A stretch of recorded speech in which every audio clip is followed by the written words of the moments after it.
মুহূর্তে আমি আছি মৎস্য ভবন মোড়ে এবং যেই হাইকোর্টের যে গেটটি মৎস্য ভবনের দিকে অর্থাৎ মাজারের সংলগ্ন সেই গেটের আশপাশের এলাকায় নিরাপত্তা বাড়ানো হয়েছে।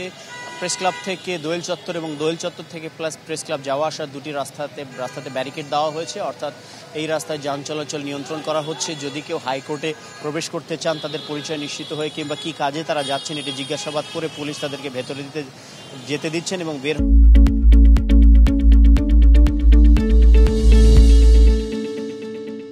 হওয়ার সময়ও জিজ্ঞাসাবাদ করা হচ্ছে। এখানে বিপুল সংখ্যক পুলিশ মোতায়েন আছে, 4 প্লাটুন বিজিবিও মোতায়েন করতে আমরা দেখেছি। কিছুক্ষণ আগে একটি গাড়িতে সেনা টহলও আমরা দেখেছি। মোটামুটি এই এলাকার নিরাপত্তা জোরদার। এছাড়া আশপাশের এলাকায় রাস্তাগুলোতে যান চলাচল স্বাভাবিক। তবে কিছুক্ষণ আগে হাইকোর্টে এই গেট দিয়ে প্রবেশ করতে গেলে কয়েকজন নারীর সাথে পুলিশ কর্মকর্তাদের বাকবিতণ্ডা হয়। তাদেরকে কোনোভাবেই তারা হাইকোর্টের গেট দিয়ে প্রবেশ করতে দেননি।